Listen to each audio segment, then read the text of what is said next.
자, 새해 2025년이죠. 어떤 소식이 또 우리를 기다리고 있을까요? 전망 한번 해주시죠. 네, 이번 두 번째 브리핑은요. 녹색전환연구소에서 발간한 2025년 기후에너지 10대 전망과 재현 보고서를 참고해서 좀 정리를 해봤습니다. 띄워드리는 표 같이 보실게요. 주요 일정 같이 정리를 했거든요. 자, 1월에는 트럼프 행정부 취임 있고요. 그다음에 2월에는 말씀드렸듯이 유엔 기후변화협약 당사국들의 2035년 감축 목표 NDC 3.0 보고가 예정돼 있습니다. 주요국들이 2035년 목표를 어떻게 설정할지를 보면 향후 한 5년에서 10년 정도 인류 기후위기 대응의 흐름을 좀 파악할 수 있기 때문에 의미가 있을 것 같습니다. 우리나라도 당연히 제출을 해야 될 의무가 있고요. 4월에는 우리나라 이제 보궐선거 예정돼 있습니다. 4월에 이제 공석이 된 19개 지방선거직에 대한 보궐선거가 있는데 여기에 더해서 우리 대선 치러야 할 걸로 좀 예상이 되고 있어요. 가능성이 높죠. 현재 탄핵 심판 진행 중이기 때문에 뭐 언제라고 예상할 수는 없지만 이르면 상반기 중에 대선이 치러질 걸로 전망이 되고 있습니다. 또 하반기로 넘어가면 10월 경주에서 에이펙 아시아 태평양 경제협력체 정상회의 우리나라에서 개최가 되고요. 그다음에 11월에 브라질에서 유엔 기후변화 협약 30차 당사국 총회 그런 회의도 예정이 돼 있습니다. 예, 내년에도 뭐 상당히 굵직한 이런 일들이 기후 관련해서 예상이 되는데 하나하나 좀 살펴볼까요? 네. 일단 뭐 말씀드렸듯이 어떻게 보면 가장 중요한 뭐 1년이 아니라 향후 한 4년을 세계 경제를 좌우할 그렇죠. 수 있는 이슈죠. 1월 20일 이제 도널드 트럼프 새 행정부가 취임을 합니다.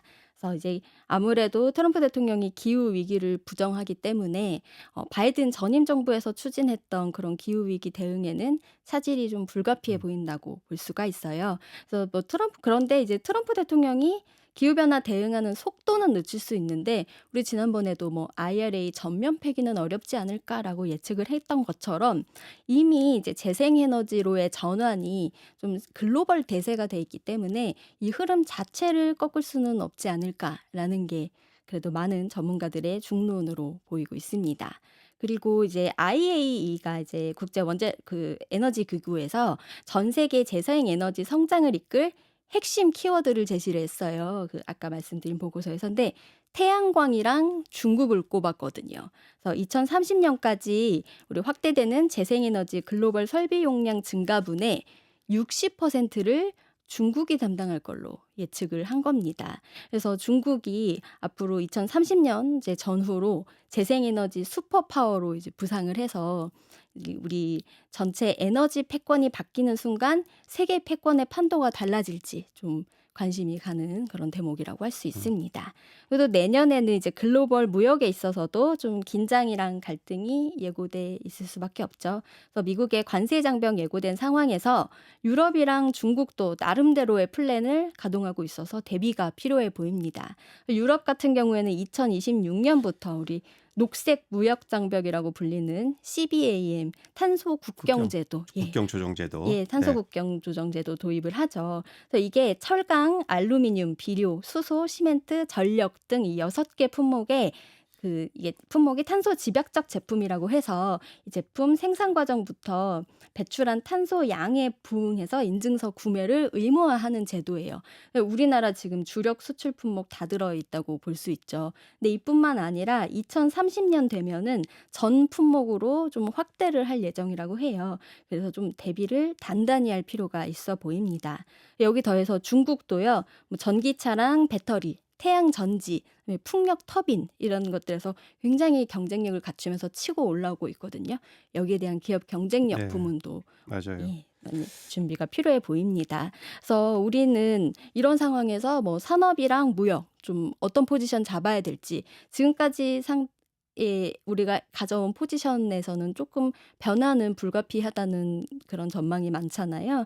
그래서 좀 기후 측면에서는 배출량 산정하고 뭐 보고 역량을 음, 강화하는 대응 방안이 필요하고 또 근본적으로는 좀 저탄소 제품으로 우리 주력 수출 제품을 좀 혁신을 해야 되지 않을까 뭐 요런 예, 조언도 나옵니다. 맞아요. 예. 제가 평소에 늘 이야기하는 게 2020년대 10년은 탈탄소 무역 규범이 글로벌하게 정책되는 10년이 될 것이다. 음. 이제 사실 그 순서대로 차근차근 지금 가고 있어요. 예. 물론 이제 미국의 트럼프가 거기에 하나의 리스크 요인으로 작동하고 있지만 거대한 흐름은 절대로 바꾸기 힘들 것이다. 네. 그래서 말씀하셨던 그러한 CBAM과 같은 이런 것들이 전형적인 기후를 명분으로 한 무역 규범 또 규제잖아요. 근데 이런 규제들이 이제는 한 10년 전만 해도 너무 이상한 규제였는데 음. 이제는 다 받아들이는. 왜냐하면 기후 문제가 너무나 우리 인간의 또 각국의 국민의 건강과 생명에 위협이 가해지기 때문에 탄소 배출을 그냥 무시하고 물건 만드는 그런 기업과 국가에 대해서는 제재를 가해야 한다.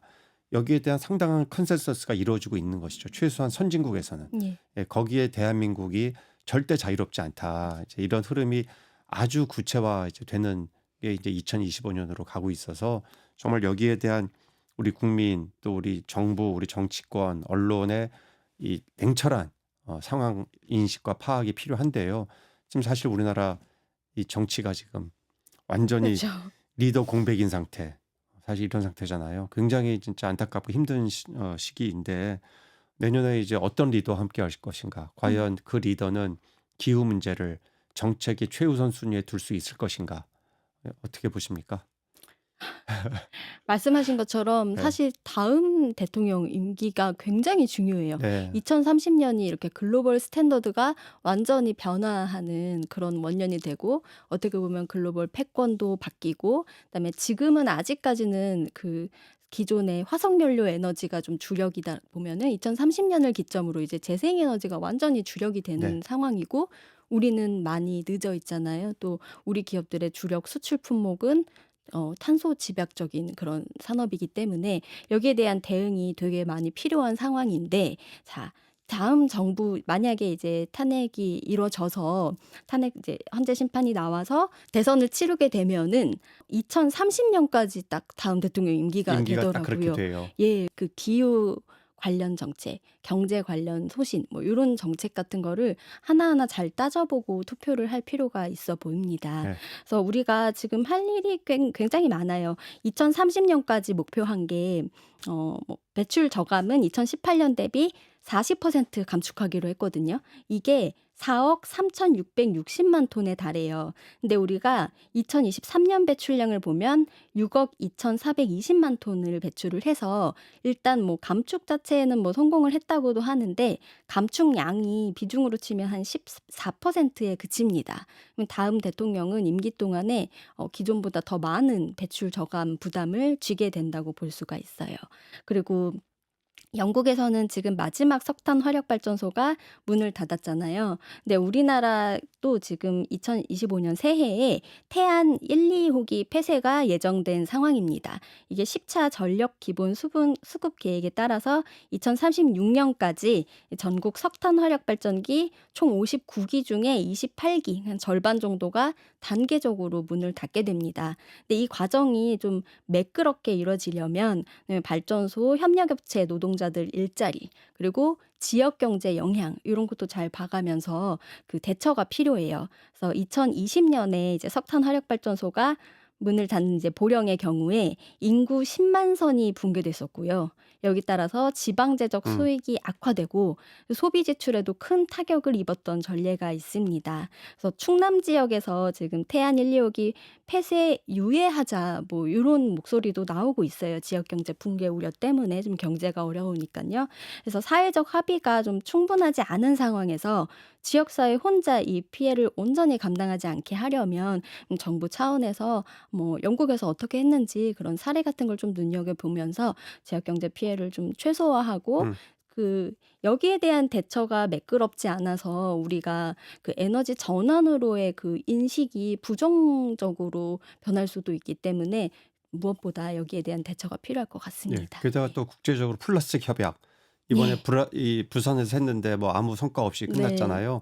우리나라의 포지션도 분명치 않고 맞아요. 우리나라가 이런 플라스틱을 그러니까 석유화학 기반의 이런 제품을 많이 생산하고 또 많이 소비한 나라니까 맞습니다. 입장이 또 분명치 않은 문제. 또 예. 브라질이 열리는 COP30 사실은 지난 몇 년 동안 주로 산유국에서 COP가 열렸잖아요. 예. 그래서 이게 뭐냐 이런 얘기 있었는데 이제 브라질에서 하면서 좀 더 어떤 국제적인 이런 논의를 더 끌고 나가는 리더십이 꼭 필요한 그런 한 해여서 예. 굉장히 이슈들이 지금 많이 나타나고 또 국내적으로도 네. 노동자 또 농민 또 뭐 이런 영농형 태양광 이런 거 앞으로 어떻게 해야 될지 또 농업 재해 보험 뭐 이런 것들에 대한 정비도 꼭 필요하지 않나 하는 생각이 들어요. 네. 혹시 무슨 최 기자께서 만약에 조기 대선이 치러진다면 이런 기후 네. 이슈만을 가지고 예. 기후 경제 이슈를 가지고 주요 후보 간 토론회 뭐 이런 거 한번 생각해 보시면 어떻겠어요? 예. 한번 관련해서 집중적으로 취재를 해 봐야 될 것 같다는 생각이 듭니다. 우리가 네. 2030년을 준비해야 되고 이게 그냥 단순히 기후 변화 대응하고 환경 위해서만이 아니라 우리 경제 생존이 달린 문제라는 생각이 들고요.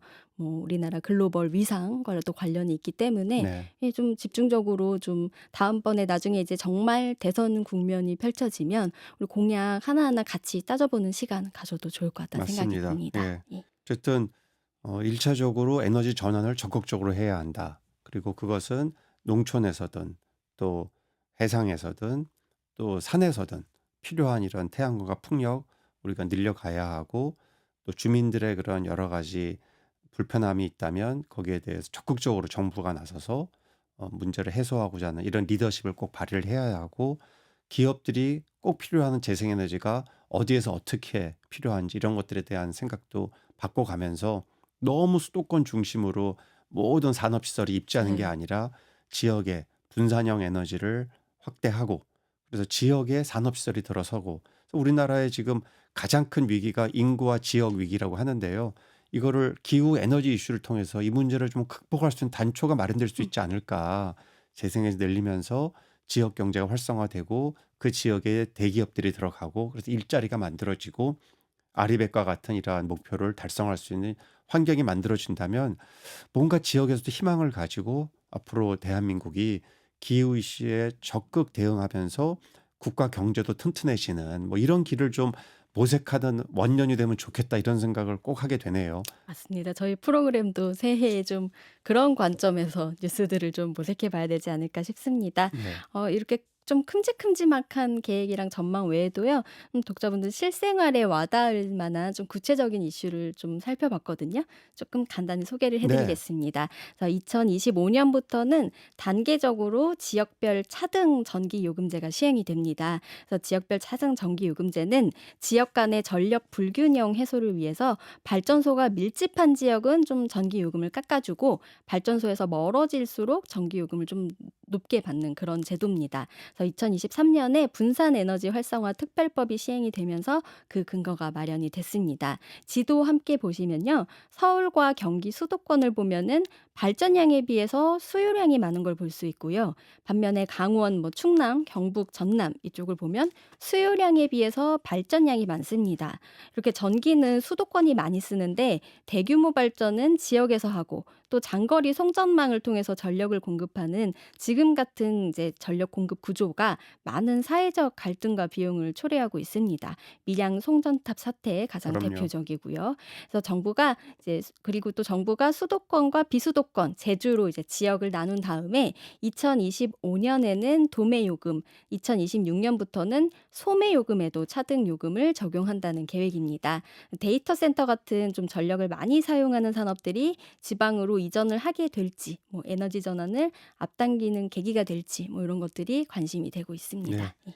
하여튼 저는 뭐 새해 이제 뭐 우리가 정치 전망을 하기는 좀 속단하기 쉽지 않지만 네. 만약에 또 조기 대선이 치러진다면 우리 지혜로운 우리 국민들 유권자들께서 이제 기후 문제가 경제 문제, 우리의 먹고 사는 문제, 또 우리 다음 세대가 대한민국 땅에서 잘 살아가는 문제와 직결돼 있다라는 네. 인식하에 기후 문제를 공약에 네. 최우선에 두는 이런 좀 지도자를 이런 네. 후보를 눈여겨보고 지지하는 이런 모습이 좀 나타난다면 우리 방송에도 큰 의미가 있고 보람이 있지 않을까 이런 생각을 좀 희망 섞인 기대를 해봅니다. 맞습니다. 집중적으로 한번 살펴볼게요, 네, 공약을. 그렇게 꼭 했으면 좋겠습니다. 네.